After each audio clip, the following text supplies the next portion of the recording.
Hello there, and it's time for the bit where we talk about the game. This is Peter. Michaela. And our player, Scott, who hasn't said much, but and now he's going to. So, I think we'll just start with a general... How was that?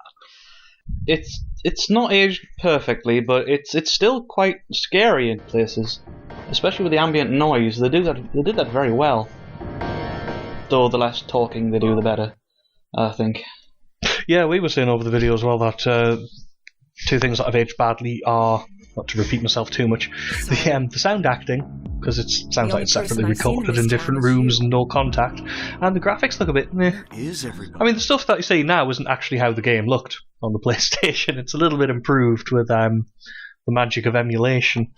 Yeah, I've noticed that the scenery just pops up. I'm guessing the PlayStation had trouble rendering that far. Yeah, it's especially noticeable in the dark, we were saying. Because it strips away the fog in the dark, and it's just popping the dark. Those bird things are annoying. You seem to be having to shoot two at a time quite often, yeah. It's more one coming after the other. I don't like being in combat with more than one thing at a time, because changing targets is awkward, and it seems like if you give them half a chance, they can probably just stun lock you and kill you. When I got into the fight with the dog and the flying thing, I just ran because... And it's always at the back of the head with the flying things. It always go like, and call. And it's like, he gets. But you can't, we noticed you were doing some evasive manoeuvres. Slaloming between trees to avoid... Yeah, you could do a quick zigzag. See if it would work. It seemed to be effective in dodging them. Because officially what you're supposed to do is you're supposed to turn your torch off. That's flashlight for our American audience. So, just because they imagine sticks with fire. Anyway, so you sort of dodge around and you get them to fly into things. And that's how I do it as well. I leave my torch on all the time. But you're supposed to turn it off, and then they're not supposed to be able to zero in on you quite so accurately. I don't mind if I'm spotted, I just run if I don't want to fight the them. dogs can't run very fast anyway, really. It's mostly the birds outside that catch up with them. No, they get dog tired. Sorry, that was rough. More puns? No, I can't think of any more. Sorry. Something with bark, I don't know. The piano puzzle's a lot easier this time through. Yeah, you did that really quickly. Yeah, we did talk about the piano puzzle before we started the playthrough, because it was one of those infamous moments where you thought you might need help, but you figured that out quite quickly. I think You need to be an ornithologist to work out the puzzle, but... Oh, you do not. Well, you just need to know which colour which birds are, I guess.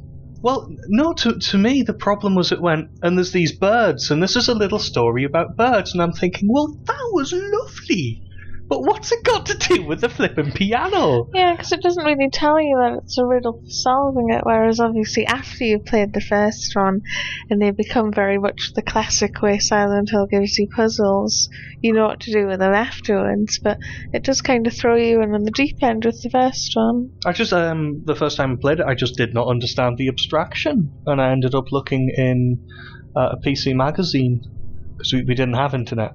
That was easily to access. Peter's our senior member here. A video game magazine. I forget which one it was, actually. It could have been any of them. So I think it was a cheat-specific one.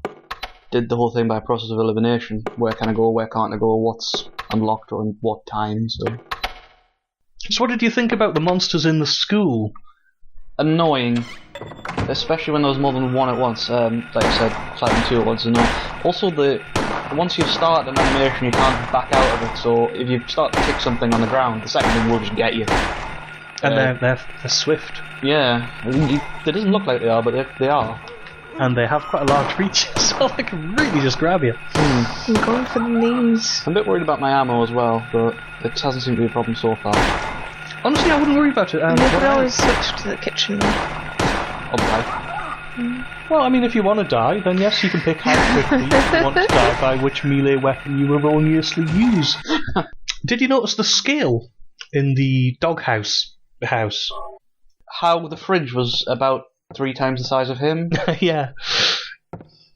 I've been noticing it quite a bit, actually, in the school as well. The piano is gigantic. Just to mention that I did point out the scale problem and stuff before we started playing. Yeah, but now that you've pointed it out, I can't stop noticing It it. just kind of to be unseen, as it were. So sorry for everyone who I've ruined Silent Hill for, but tough. Scariest bit so far. Scariest bit going in the courtyard was probably the scariest bit in the game. Not because of anything that was there, but because it's the first time you hear that screeching ambient Yeah, it's very background loud noise. noise and it's very dark. I thought someone was going to jump on me, but no, it's nothing happened. The game itself has been fairly entertaining so far, I've got to say. Quite a few moments where I've nearly jumped out of my seat, especially the locker room. Poor cat. Yeah, it's one of the most infamous moments of the game. We have actually played this bit before, though. Yeah. We did have a couple of sessions going where we recorded, but due to a technical issue, we did actually have to start again. Always unfortunate. So some of that footage did survive. Always best to get the first playthrough, I personally think. So what we did is we've kind of used some of that. We've kind of spliced it together. And, we're fairly open about this. Yeah. It just plays better. Though a lot of the footage was me running around in a circle for about 20 minutes. Yeah, we cut that. That's gone. Definitely doing better at keeping my bullets this time around. Yeah, we had issues with ammunition the first time. We ran out quite quickly. I imagine I'll have issues with ammunition as the game progresses, because as I move further on into the unknown, I'll be shooting everything I see, most likely. Yes, it'll be good to get to the point where we hadn't played up to, because then the gap between the last time we played them is many, many, many years. About 10 or 11. So let's talk about some of the encounters that you have, some of the particular rooms. I was noting them down as we were talking. The crying toilet room, I think, was one of them. The crying bathroom. Yes, That's it was the boys' unsettling, bathroom. even no matter how many times you go through that, that's always unsettling. I think it does great things with just having ambient noises there. Sometimes the ambient music gets a bit obnoxious at times, I find. Sometimes it's very good, though. Especially- The one when in it the gets a bit- courtyard is very... Yeah. I find that rather annoying. I just have to get out the courtyard as fast as possible. Well, that's what it's for, though, isn't it? Yes, it wants you to not be there. It's trying to move you on. Yeah, it's trying to make you uncomfortable so that you don't stay there. The door as well. That you door actually with the saw two this hangmen? time, yeah. Yeah, in our first playthrough, I completely missed that room. Mostly because I didn't notice the door was there. It's a slightly just a creepy thing that's changed, I think, which is why I quite like it, because it's the picture of a door which becomes Yeah, reality. 'cause the picture doesn't do anything. It's like you're looking into a window of the other world. Yeah. Sort of, yeah. What about the school transition, which is one of my favourite parts of the school, because you climb into the clock tower, I don't get what you're supposed to be doing. you go through the clock tower, and then you climb out of the same clock tower. I think it's just for the weirdness. It is very strange. Strange enough that I don't quite understand what he's doing. As I said, is he climbing out of a different door, or is it the same door he's climbing out of? Good question. Because when you climb out, it looks exactly the same. It looks like he's just going through a linear path, up and down a ladder, and out of another door, but it's the same clock tower. Where am I? I thought it was great. Oh yes, the toilet, which also acts as an elevator. Oh, that thing. That confused the hell out of me the first time I saw that. It's very something you can miss as well. I know, you might not notice it's an elevator. Well, you can certainly miss the shotgun because of it. Yeah, I did that in my very, very first playthrough years ago. I remember I didn't get the shotgun or the hunting rifle. That made playing the game a lot harder. I was just thinking, yeah, that would have made it a lot harder. Cause I wonder how I killed the lizard boss. Possibly melee weapons, maybe? I'm definitely Well, not it's sure with really a just handgun. with the handgun, yeah. You do get quite a lot of ammo for that at first.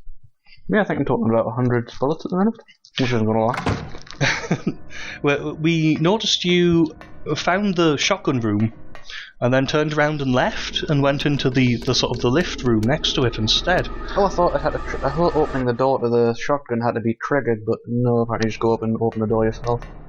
Right, so you left because you thought you hadn't done something that you needed to do first. That is I was on the way. just wondering as you were watching it, as we were watching you play. So, you're looking forward to playing more? Oh, definitely. Let's see what Silent Hill holds. Okay, then next session we start the gameplay again. We'll see you then.